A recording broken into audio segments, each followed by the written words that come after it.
Welcome to Manna TV news bulletin. ముందుగా headlines. Devarapalli చేరిన జగన్ రైతులతో ముఖాముఖి.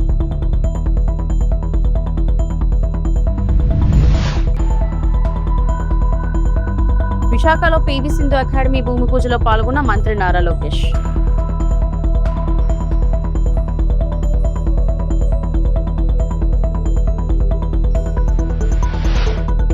మావిగన్ అనేవారు అమరావతి నిర్మాణాలను చూడాలి, మంత్రి అనిత. మద్దతుదారు లేక ఇబ్బందులు ఎదుర్కొంటున్న పొగాకు రైతులకు అండగా నిలిచేందుకు వైఎస్ఆర్ కాంగ్రెస్ పార్టీ అధ్యక్షుడు వైఎస్ జగన్మోహన్ రెడ్డి తూర్పుగోదావరి జిల్లా దేవరపల్లి పర్యటన చేపట్టారు. ఈ సందర్భంగా రైతులతో ముఖాముఖి మాట్లాడిన అనంతరం ఆయన మీడియాతో మాట్లాడారు. దేవరపల్లి పొగాకు కొనుగోలు కేంద్రాన్ని సందర్శించిన వైఎస్ జగన్మోహన్ రెడ్డి మద్దతుదారు సమస్యపై రైతుల నుంచి నేరుగా వివరాలు తెలుసుకున్నారు. పోలీసుల ఆంక్షలను లెక్క చేయకుండా యువత, రైతులు పెద్ద సంఖ్యలో దేవరపల్లికి చేరుకుని జగన్ కు మద్దతు తెలిపారు. యువతకు మీరే దిక్కు అంటూ ప్లకార్డులు ప్రదర్శిస్తూ తమ సంఘీభావాన్ని వ్యక్తం చేశారు. రైతుల సమస్యలను ప్రభుత్వం వెంటనే పరిష్కరించాలని, గిట్టుబాటు ధర కల్పించి వారిని ఆదుకోవాలని ఈ సందర్భంగా వైఎస్ జగన్మోహన్ రెడ్డి డిమాండ్ చేశారు.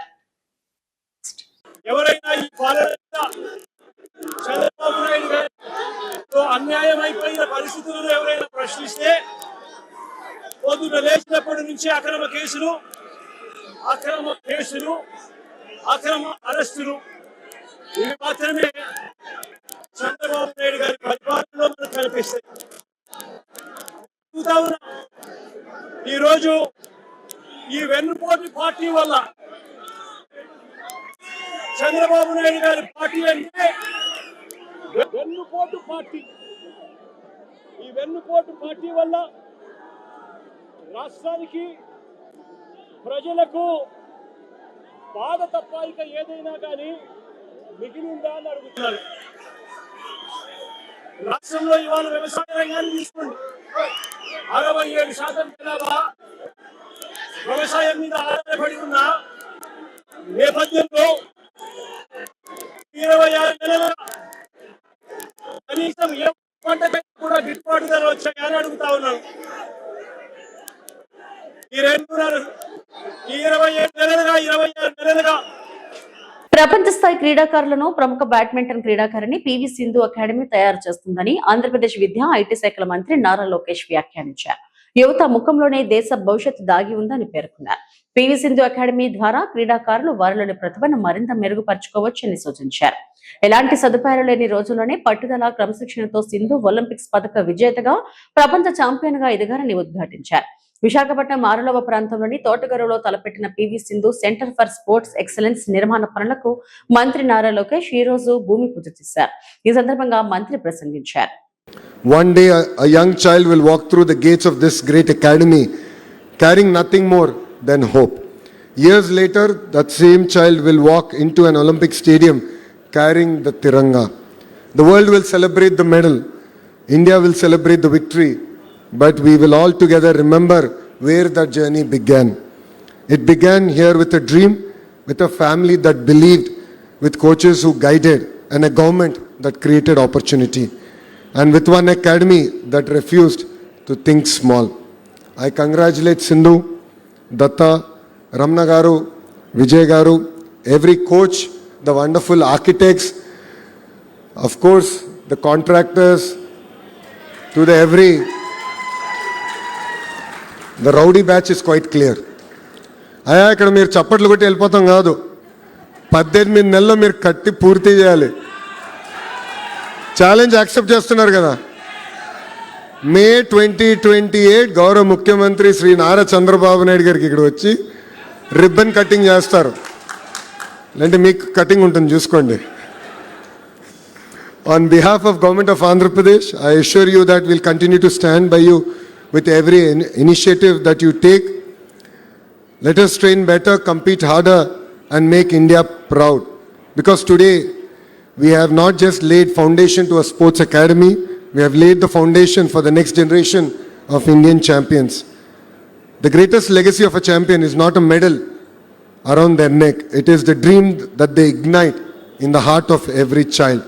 And I'd like to congratulate everyone here, and especially Sindhu, for igniting the hearts of every child. You will continue to have our support. You will continue to have uh, in every way possible are backing. And I'd like to thank you once again for choosing Vishakhapatnam, because Vishakhapatnam is the economic capital of Andhra Pradesh. And in front of our eyes, we'll see in the next decade and a half, how Vishakhapatnam will lead India in terms of growth. And I'm sure your academy will enable Vishakhapatnam to lead even in the sporting ecosystem in the great state of Andhra Pradesh. So thank you very much. Thank you for giving me this wonderful opportunity. And Jai Hind. రాజధాని అమరావతిని చూస్తే ఆంధ్రప్రదేశ్ భవిష్యత్తు కనిపిస్తుందని హోంమంత్రి వంగలపూడి అనిత అన్నారు. అమరావతిలో నిర్మాణాలను మంత్రులు నారాయణ, కొండపల్లి శ్రీనివాస్, అనిత పరిశీలించారు. అనంతరం మంత్రి అనిత మాట్లాడుతూ మావిగారని మాట్లాడుతున్న వ్యక్తి ఇక్కడకు వచ్చి నిర్మాణాలను చూడాలని సూచించారు. ఐకానిక్ భవనాల నిర్మాణాలను చూస్తే అభివృద్ధి అంటే ఏంటో తెలుస్తుందన్నారు. చెప్పాలంటే ఆంధ్రప్రదేశ్ భవిష్యత్ అనేది ఇక్కడ మనకి చాలా క్లియర్గా కనిపిస్తూ ఉంది. అమరావతిని ఏ రూపుకి తీసుకొచ్చామని చూపించడానికి ఈ రోజు ఇక్కడ మేమందరం కూడా చూడటానికి మేమందరం ఈ రోజు ఇక్కడ రావడం జరిగింది. ఇక్కడికి వచ్చినంత వరకు కూడా ఇంత ఎస్టాబ్లిష్మెంట్లు జరుగుతున్నాయని సంగతి తెలుసు, కానీ మేము కూడా చూడాలని గౌరవ మంత్రి గారు నారాయణ గారు మమ్మల్ని ఇక్కడ తీసుకురావడమే కాదు, 10 మందికి మనం తెలియజెప్పాలి ఇక్కడ మనం జరుగుతున్న పరిణామాలు కానీ జరుగుతున్న అభివృద్ధి కానీ. ఎందుకంటే ఇక్కడ జరగబోయే కార్యక్రమాలు కూడా చూస్తుంటే ఒక ఐకానిక్ బిల్డింగ్స్ కానీ, ఒక అసెంబ్లీ బిల్డింగ్ కానీ, ఈరోజు ఇక్కడ మనం ఉన్నాం ఎమ్మెల్యే క్వార్టర్స్ కానీ, ఒక మినిస్టర్స్ క్వార్టర్స్ కానీ, ఎమ్మెల్సీ క్వార్టర్స్ కానీ, ఐఏఎస్ ఆఫీసర్ బిల్డింగ్లు కానీ, ఐపీఎస్ ఆఫీసర్ బిల్డింగ్లు కానీ, అదేవిధంగా అన్నీ కూడా ఒకే దగ్గర ఉండేటట్టుగా ఒక ఆఫీసు సెటప్లు కానీ ఇవన్నీ కూడా చూస్తూ ఉంటే ఇది కదా ఆంధ్రప్రదేశ్ భవిష్యత్తు అంటే, ఇది కదా ఎన్డీఏ కూటమి గవర్నమెంట్ మీద ప్రజలకున్న విశ్వాసాన్ని మేము అందరం కూడా నిలబెట్టుకుంటున్నామంటే. అంటే ఇలాంటి ఎస్టాబ్లిష్మెంట్ అన్నీ ఉన్న చోట తిరిగి అతను బుద్ధి లేకుండా మావిగానని పేరు చెప్పి మళ్ళీ ఇంకొక కన్ఫ్యూషన్కి తెరలేపటం. అసలు ఆ మావిగానని పదాలు ఉపయోగిస్తున్న చాలామందిని వాళ్ళు మీరు వస్తే చూపించడానికి మేము కూడా రెడీగా ఉన్నాం, ఇక్కడ ఏం జరుగుతుందో చూపించడానికి. ఇగో ఇప్పుడు గౌరవ మంత్రి గారు చెప్తున్నారు, ఈ డిసెంబర్ కల్లా సుమారుగా 4000 మందికి మేము హ్యాండ్ ఓవర్ చేస్తాం. ఈ మంత్ ఎండింగ్ కల్లా ఎమ్మెల్యే క్వార్టర్స్, మినిస్టర్స్ క్వార్టర్స్ కూడా ఈ మంత్ ఎండింగ్ కల్లా మేము హ్యాండ్ ఓవర్ చేస్తామని చెప్పటం. ఇందాక నేను ఒక ఇంజనీర్ని చూశాను, ఐకానిక్ బిల్డింగ్ దగ్గర ఇంజనీర్ని చూశాను. ఆయన అన్నాడు, అమ్మ ఇప్పుడు ఈ పిల్లర్స్ అన్ని ఎప్పుడు వేసారని అంటే 2014లో 2014-19 పీరియడ్లో వేసామమ్మా. తర్వాత 5 సంవత్సరాలు మేము మా పనులు చేసుకొని మమ్మల్ని పంపించేశారు. తర్వాత తిరిగి మళ్ళీ ఇక్కడికి ఆ అనుబంధంతో ఇక్కడికి వచ్చి పనిచేస్తున్నాను అంటే ఒక ఎమోషన్ కనెక్ట్ అయ్యి ఇక్కడ మన రాజధాని మనం నిర్మించుకుంటున్నామన్న ఒక భావనలో ఇక్కడ పనిచేస్తున్న ప్రతి ఒక్క ఎంప్లాయీ దగ్గర నుంచి ఆఖరికి ఇటుకు మోసే వాళ్ళు కూడా ఒక ఎమోషన్తో ఇక్కడ కనెక్ట్ అయి ఉన్నారు. అందరూ కూడా ఈరోజు రాష్ట్ర ప్రజలు అందరూ కూడా యాక్సెప్ట్ చేసిన అమరావతిది. ఇటువంటి అమరావతిలో జరుగుతున్న ఎన్నో కార్యక్రమాలను చూడాల్సిన బాధ్యత కూడా ఉంది. నేను మావిగాన్ అని మాట్లాడుతున్న ఆ పెద్ద మనుషులకి కూడా, పెద్ద మనుషులు అనే కన్నా అండ్ వాళ్ళకి కూడా కనీసం ఇంగితం లేని వ్యక్తులకి కూడా చెప్తున్నా, ఈరోజు వాళ్ళు ఒక్కసారి వచ్చి చూడండి ఇక్కడ ఏం జరుగుతుందో. ఎప్పుడు చూడు ఇందులోని ఏది ఎతుకుదామా అన్నది చూసే మనుషులే తప్పించి ఇక్కడికి వచ్చి పాజిటివ్గా చూస్తే ఇక్కడ ఇంత అమరావతి ఇంత ఎస్టాబ్లిష్మెంట్ కనిపిస్తుందా అన్న సంగతి కూడా తెలుస్తుంది. ఈరోజు ఏం మంచి పని చేసినా అందులోని ఏ లోపాలున్నా ఎతికే పరిస్థితుల్లో వాళ్ళు ఉన్నారు తప్పించి ఈరోజు చాలా క్లియర్గా ప్రజలకి మేము పనిచేయాలని చిత్తశుద్ధితో పనిచేస్తున్నాం. ఈరోజు గౌరవ మంత్రి గారికి కూడా నేను ప్రత్యేకంగా ధన్యవాదాలు తెలియజేయాలి. ఎందుకంటే ఇది ఒక చరిత్ర, ఈ చరిత్రలో మేమందరం కూడా పాలు పంచుకోవటం, ఈరోజు రాబోయే భావితరాల వరకు ఒక భవిష్యత్తు చూపించిన విధంగా ఈరోజు పనిచేస్తున్నందుకు గౌరవ ముఖ్యమంత్రి నారా చంద్రబాబు నాయుడు గారికి, ముఖ్యంగా రాత్రింబవళ్ళు కష్టపడి పనిచేస్తున్న మా మంత్రి గారు నారాయణ గారికి కూడా ప్రత్యేకంగా నేను ధన్యవాదాలు తెలియజేసుకొని ప్రతి ఒక్కరిని కూడా ఇక్కడికి ఆహ్వానిస్తున్నాం. వచ్చి రండి, చూడండి మన అమరావతి, మన రాజధాని ఎలా నిర్మాణం అవుతుందో. Thank you so much. Polavaram ఎడమ కాలువ పుష్కర ఎత్తిపోతల పథకం పైప్ లైన్ పనుల పురోగతిపై రాష్ట్ర జలవనరుల శాఖ మంత్రి డాక్టర్ నిమ్మల రామనాయుడు విజయవాడ క్యాంప్ కార్యాలయంలో సమీక్ష నిర్వహించారు. విజయవాడ క్యాంప్ కార్యాలయంలో నిర్వహించిన ఈ సమీక్షా సమావేశంలో పోలవరం ఎడమ కాలువ పుష్కర ఎత్తిపోతల పథకం పైప్ లైన్ పనుల పురోగతిపై మంత్రి డాక్టర్ నిమ్మల రామనాయుడు అధికారులతో చర్చించారు. ఈ సమావేశంలో జలవనరుల శాఖ ప్రత్యేక ప్రధాన కార్యదర్శి శశిభూషణ్, ప్రభుత్వ సలహాదారు వెంకటేశ్వరరావు, ఈఎన్సీ నరసింహమూర్తి, ఎస్సీ యేసుబాబు, సంబంధిత నిర్మాణ సంస్థల ప్రతినిధులు పాల్గొన్నారు. పనులను వేగవంతంగా నాణ్యతా ప్రమాణాలతో పూర్తి చేసి నిర్ణీత గడువులో ప్రజలకు అందుబాటులోకి తీసుకురావాలని మంత్రి అధికారులకు సూచించారు.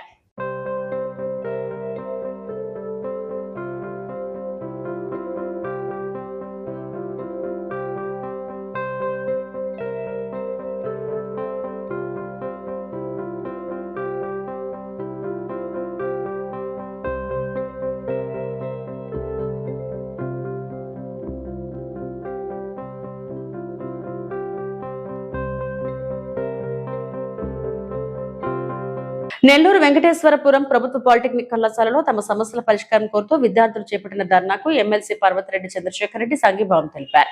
ఈ సందర్భంగా విద్యార్థుల వద్దకు వెళ్లి నేరుగా మాట్లాడి వారి సమస్యలను అడిగి తెలుసుకున్నారు. కళాశాల విద్యార్థుల సమస్యలను వెంటనే పరిష్కరించాలని ప్రభుత్వాన్ని డిమాండ్ చేశారు.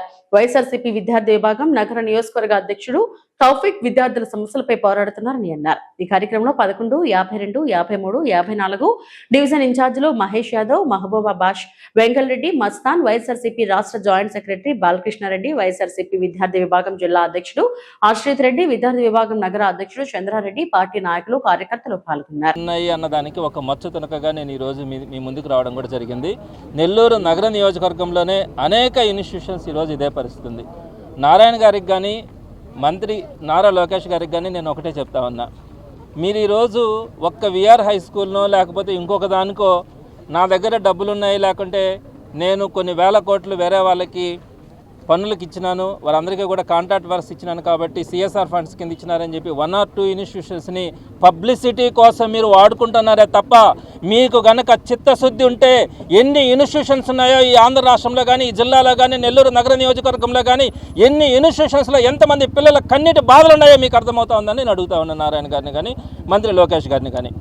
నేను ఇంతకుముందు కూడా అనేకమైనటువంటి సందర్భాల్లో ఏ ఇష్యూ మాట్లాడినా కూడా ఎవిడెన్స్ లేకుండా మాట్లాడేటువంటి పరిస్థితి లేదు, వాస్తవం లేకుండా మాట్లాడేటువంటి పరిస్థితి లేదు. మేము కనుక మాట్లాడితే మీరు ఎవరో ఒకరి దగ్గర పెయిడ్ ఆర్టిస్టుల దగ్గర మీరు మమ్మల్ని తిట్టించడం తప్ప మీకు గ్రౌండ్ లెవెల్లో వాస్తవాలు తెలుసా నారాయణ గారిని అడుగుతా ఉన్నాను. మీకు కావాల్సింది కేవలం పబ్లిసిటీ తప్ప వాస్తవంగా మీకు ఎక్కడ సమస్యలు ఉన్నాయి, ఏ విధమైనటువంటి సమస్యలు ఈ ప్రభుత్వంలో ఈ ప్రజలు కానీ, విద్యార్థులు కానీ, యువత కానీ బాధపడతా ఉన్నారన్న విషయాన్ని మీరు గుర్తిస్తూ ఉన్నారని మిమ్మల్ని అడుగుతా ఉన్నాను. మీరు 1 or 2 ఇన్స్టిట్యూషన్స్ గురించి ఆలోచిస్తూ ఉన్నారు. నేను అనేకమైనటువంటి ఇన్స్టిట్యూషన్స్లో తిరిగితే కనీసం ఆ రోజు జగన్మోహన్ రెడ్డి గారు ఆర్ఓ సిస్టమ్స్ పెట్టిన తర్వాత 1000 రూపాయలు 1500 రూపాయలు పెడితే ఆర్ఓ ప్లాంట్స్ వాటిని రిపేర్ చేయొచ్చు అనే పరిస్థితుల్లో కూడా మీరు ఆర్ఓ ప్లాంట్స్ను కూడా రిపేర్ చేయించినటువంటి పరిస్థితి. నేను కొన్ని వాస్తవాలు మీ దృష్టికి కూడా తీసుకొని వస్తాను. సుమారుగా ఈ రాష్ట్రంలో 44,000 గవర్నమెంట్ ఇన్స్టిట్యూషన్స్ ఉన్నాయి. అటు జూనియర్ కాలేజెస్ కానీ, హై స్కూల్స్ కానీ, ప్రైమరీ స్కూల్స్ కానీ, ఇవన్నీ కూడా జగన్మోహన్ రెడ్డి గారు 3 ఫేజెస్లో ఫస్ట్ ఫేజ్ ద్వారా సుమారుగా 20,000 స్కూల్స్ని నాడు నేడు ద్వారా అద్భుతంగా డెవలప్ చేయడం, నాడు నేడు ద్వారా వారికి ఒక మంచి కాంపౌండ్ వాల్ ఇవ్వడం కానీ, మంచి పెయింటింగ్స్ ఇవ్వడం కానీ, అలానే మంచి ఫర్నిచర్, డ్యూయల్ డెస్క్లు కానీ, గ్రీన్ బోర్డ్స్ కానీ, ఐఎఫ్పి ప్యానల్ బోర్డ్స్ కానీ, అలానే వాష్రూమ్స్ కానీ, ఫ్యాన్లు కానీ, లైట్లు కానీ, అలానే కిచెన్ సెట్స్ కానీ, ఎవ్రీథింగ్ అంతా కూడా వారికి కావాల్సినటువంటిది సుమారుగా ఒక్కొక్క ఇన్స్టిట్యూషన్కి సగటున ₹1 కోటి ఖర్చు పెట్టి ప్రతి గవర్నమెంట్ ఇన్స్టిట్యూషన్ కూడా అద్భుతంగా తీర్చిదిద్దినటువంటి ఘనత మనం జగన్మోహన్ రెడ్డి గారిని చూసినాం. ఫస్ట్ ఫేజ్ మనం కంప్లీట్ చేస్తున్నాం 20,000 స్కూల్స్ని. సెకండ్ ఫేజ్లో ఉన్నటువంటి 18,000 స్కూల్స్ సుమారుగా 80% వర్క్స్ కంప్లీట్ అయినాయి. థర్డ్ ఫేజ్లో ఉన్నటువంటి ఇటువంటి కొన్ని ఇన్స్టిట్యూషన్స్ ఉన్నాయి. ఇవన్నీ కూడా థర్డ్ ఫేజ్లో కంప్లీట్ కావాల్సినటువంటి పరిస్థితి ఉంది. సో ఈ ఇన్స్టిట్యూషన్స్ అన్నింటినీ కూడా మనం థర్డ్ ఫేజ్లో వైఎస్ఆర్సీపీ కన్నా గవర్నమెంట్ ఉంటే కంప్లీట్ చేసుకొని ఉండాలి. మరి అలాంటిది ఆ ప్రభుత్వం మారి ఈ ప్రభుత్వం వచ్చిన తర్వాత నేను అడుగుతా ఉన్నాను, ఈ 2.5 సంవత్సరంలో నాడు నేడుకి మన బడి మన భవిష్యత్ అనే పేరు మార్చడం తప్ప మీరు ఒక్క రూపాయి ఖర్చు పెట్టారా? ఒక్క ఇటుకరాయన్నా మీరు పెట్టినారా? 80% కంప్లీట్ అయినటువంటి ఆ ఇన్స్టిట్యూషన్స్లో కూడా ఏదైతే కేఎన్ఆర్ స్కూల్ కానీ మిగతా అటువంటి స్కూల్స్ అన్ని కూడా 80% వర్క్స్ కంప్లీట్ అవుతాయి. ఈ రోజుకి కూడా ఆ ఫండ్స్ ని మీరు ఎగువ ప్రాంతాల నుంచి శ్రీశైలం జలాశయానికి వరద ప్రవాహం కొనసాగుతుంది. జూరాల నుంచి శ్రీశైలానికి 2.45 లక్షల క్యూసెక్ల వరద వస్తుంది. శ్రీశైలం జలాశయం పూర్తి స్థాయి నీటి మట్టం 885 అడుగులు కాగా ప్రస్తుతం నీటి మట్టం 863.90 అడుగులుగా ఉంది. పూర్తి స్థాయి నీటి నిల్వ 215.807 టీఎంసీలు కాగా ప్రస్తుత నీటి నిల్వ 118.62 టీఎంసీల వరద ప్రవాహం కొనసాగుతుండటంతో ఎడమగట్టు జల విద్యుత్ కేంద్రంలో విద్యుత్ ఉత్పత్తి ప్రారంభించారు.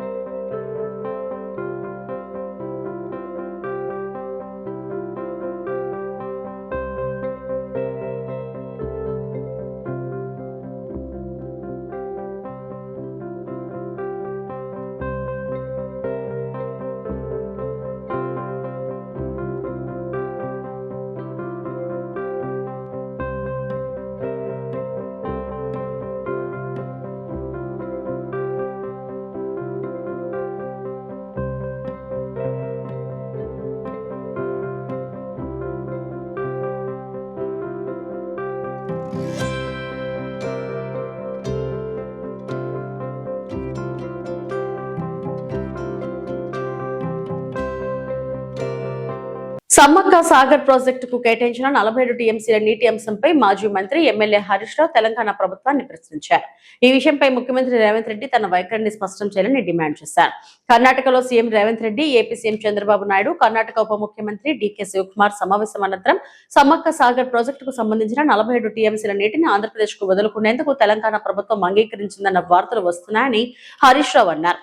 తాము అధికారంలో ఉన్నప్పుడు ఈ 47 టీఎంసీల నీటికి అవసరమైన అన్ని అనుమతులు తీసుకొచ్చామని, ఇప్పుడు కాంగ్రెస్ ప్రభుత్వం వాటిని ఎలా వదులుకుంటుందని ప్రశ్నించారు. ఈ నీరు సాగునీటి శాఖ మంత్రి ఉత్తమ్ కుమార్ రెడ్డి నియోజకవర్గానికి కూడా ఉపయోగపడుతుందని పేర్కొంటూ ఈ అంశంపై తెలంగాణ ప్రభుత్వ వైఖరి ఏమిటో, ముఖ్యమంత్రి రేవంత్ రెడ్డి ఎందుకు మౌనం పాటిస్తున్నారో ప్రజలకు సమాధానం చెప్పాలని హరీష్ రావు డిమాండ్ చేశారు. నేను చంద్రబాబు గారు మీరు ఏది చెప్పేది నిజం? టీవీల ముందు వచ్చి నేను తెలంగాణ ప్రాజెక్టులు అడ్డుకోలేదు, గోదావరి ప్రాజెక్టులకు నేను వ్యతిరేకం కాదని చెప్పిన మాట నిజమా? ఈ లేఖలు నిజమా? ఈరోజు ఏ రకంగా జిఆర్ఎంబి ఎజెండాలు వచ్చిందండి? ఆంధ్రప్రదేశ్ ప్రతిపాదిస్తే తెలంగాణ ఇచ్చిన అనుమతులు రద్దు చేయాలని వచ్చింది. ఇవాళ కేంద్ర ప్రభుత్వానికి మా ప్రాజెక్టులన్నీ ఆపండి అని చెప్పి మీ ప్రభుత్వం లేఖ రాస్తుంది. అంటే ఇవాళ మీరు మీ మాటలకు చేతలకు పొంతన లేకుండా పోయింది. ఇవాళ మీరు తెలంగాణ నోటికాడ బుక్కను లాక్కునే ప్రయత్నం చేస్తున్నారు చంద్రబాబు నాయుడు గారు. ఇది తెలంగాణ హక్కులను కాలరాయడం. కేంద్రం మీ చేతుల్లో ఉందని కేంద్రాన్ని అడ్డం పెట్టుకొని ఇవాళ తెలంగాణ నోటి బుక్కను లాక్కుంటే ప్రయత్నం చేస్తున్నారు. ఊరుకో తెలంగాణ. ఇది పోరాటాలతో తెచ్చుకున్నాం. నీళ్ల కోసం ఆనాడు కేసీఆర్ గారి నాయకత్వంలో, జయశంకర్ గారి నేతృత్వంలో ఆ రోజు ఎంతో పోరాటం చేసి మేము తెలంగాణ తెచ్చుకున్నాం. నీళ్లలో అన్యాయం జరిగితే తెలంగాణ ఊరుకోదు. ఇంత జరుగుతుంది. ఆచంట మండలం కోడమంచిలి శివారు జక్కంశెట్టి వారి పాలెంకు చెందిన 2 ఏళ్ల బాలిక కోట కీర్తన అరుదైన గుండె వ్యాధితో బాధపడుతుంది. 2 ఏళ్లుగా గుండె వ్యాధితో బాధపడుతున్న కీర్తనకు ఇప్పటి వరకు సుమారు 4 లక్షల వరకు ఖర్చు పెట్టామని తల్లిదండ్రులు వాపోతున్నారు. ఎడమ వైపున ఉండాల్సిన గుండె కుడివైపుకు జారుతుందని, గుండెలో కండరాలు దెబ్బతినడంతో పాటు అది కాస్త బ్రెయిన్ కు ఇబ్బంది అవడంతో కుడి చెయ్యి, కడుకాలు పూర్తిగా పక్షవాతం వచ్చిందని తల్లిదండ్రులు ఆందోళన వ్యక్తం చేస్తున్నారు. తమ వద్ద చిల్లిగా అవ్వలేదని, దాతలు సహకారం చేస్తే తమ బిడ్డ బ్రతుకుతుందని, ఎంతో మందికి గుండె ఆపరేషన్ చేయించిన సినీ స్టార్ మహేష్ బాబు తమ కుమార్తెకు కూడా ప్రాణదానం చేయాలని తల్లిదండ్రులు కోరుతున్నారు.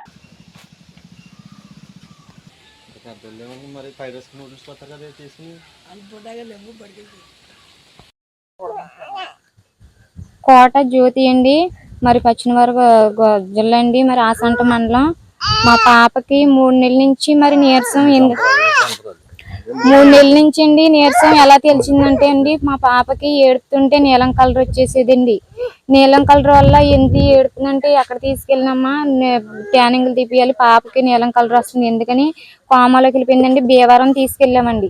భీమవరం తీసుకెళ్ళాక స్కానింగ్లు తీపియాలండి, కోమాలోకి వెళ్ళిపోయింది పాపని అన్నారండి. మరి అక్కడి నుంచి అండి మరి కోమాలోకి వెళ్ళిపోయినాక ఒక రోజు ఉంచినాకండి మరి ట్రీట్మెంట్ అయ్యండి, జరిగినాక మందులు ఇచ్చారండి. అక్కడి నుంచి బాగుందండి. మరి పిల్లల హాస్పిటల్కి తీసుకెళ్ళమన్నారండి. మాకు అందరూ మరి సాయం పడిన పాపను బతికేయాలంటే మరి ఈ వీడియోలో అందరికీ తెలిసిపడాలని అడుగుతున్నామండి. మరి హాస్పిటల్లో మరి ఈ నెలలో తీసుకురమ్మన్నారు, సర్జరీ చేద్దామని అంటున్నారండి. మరి సర్జరీ ముందు చెయ్యాలమ్మా, ఆలస్యం పెట్టద్దు అంటున్నారు. పాపకి ఎక్కడ తీసుకెళ్ళినా మరి మా దగ్గర 1 రూపాయి కూడా లేదండి. మరి అందరూ సాయం పడాలని అడుగుతున్నాం. మరి 2వ ఆపరేషన్ కూడా పడిద్దని చెప్పారు పాపకి. మళ్ళీ 4 సంవత్సరాల పైన చేద్దామని అడుగుతున్నారండి సార్. మరి అందరూ సాయపడేటట్టు నా పాప బతికించాలంటే మీ అందరికీ వందనాలండి. తిరుపతిలోని ఎస్వియు సెనేట్ హాల్లో 3 రోజుల జాతీయ స్థాయి research ethics and plagiarism tools work shop ప్రారంభమైంది. పరిశోధనలో నాణ్యత, నైతిక విలువలపై నిపుణులు పరిశోధకులకు మార్గనిర్దేశం చేస్తున్నారు.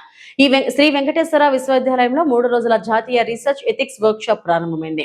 విసి ఆచార్య టాటా నరసింహారావు మాట్లాడుతూ నాణ్యమైన పరిశోధనలే విశ్వవిద్యాలయానికి గుర్తింపు తీసుకొస్తాయని అన్నారు. ఏ టూల్స్ ను బాధ్యతాయుతంగా వినియోగించాలని, ప్లేజరిజానికి దూరంగా ఉండాలని సూచించారు. దేశవ్యాప్తంగా 400 మంది రీసెర్చ్ స్కాలర్లు ఈ వర్క్ షాప్ లో పాల్గొంటున్నారు. జాతీయ స్థాయి research ethics and plagiarism tools work shop ప్రారంభమైంది. పరిశోధనలో నాణ్యత, నైతిక విలువలపై నిపుణులు పరిశోధకులకు మార్గనిర్దేశం చేస్తున్నారు. డేటా కానీ కాపీ చేయకుండా దాన్ని పబ్లిష్ చేస్తాము. అది చాలా ఇంపార్టెంట్. ఎందుకంటే ఒకసారి పేపర్ పబ్లిష్ చేసేస్తారు కాపీ చేసి, కానీ అది ఒక 2 ఏళ్ల తర్వాత 3 ఏళ్ల తర్వాత తెలిసినప్పుడు ఆ ఇన్స్టిట్యూట్కి, ఆ గ్రూప్కి, ఆ పర్సన్కి అందరికి చెడ్డ తెలుస్తుంది. ఇలాంటివి రిపీట్ అవ్వకుండా, ఇలాంటివి ఎవరు చేయకుండా ఉండాలంటే స్టూడెంట్స్ దగ్గర నుంచి, ఎందుకంటే ఇది చాలా కామన్ నవ్ డేస్. మన దగ్గర ఏఐ టూల్స్ ఉన్నాయి, చాలా గూగుల్ సెర్చ్ కానీ వేటిలోనే సరే మనకి ఎలాంటి కంటెంట్ వచ్చేస్తుంది. అప్పుడు ఏంటో వాళ్ళు దాని వైపు మొగ్గు చూపి ఆ కంటెంట్ నేమని కాపీ చేసి వాళ్ళు మ్యాన్స్క్రిప్ట్లో పెట్టేస్తారు. అది కనుక మనం ప్రాపర్గా చెక్ చేయకుండా పబ్లిష్ చేస్తే ఒకసారి పబ్లిష్ అయిపోవచ్చు, బట్ ఆ తర్వాత చాలా ప్రాబ్లమ్స్ దారితీస్తుంది. And then students institute reputation పడుతుంది.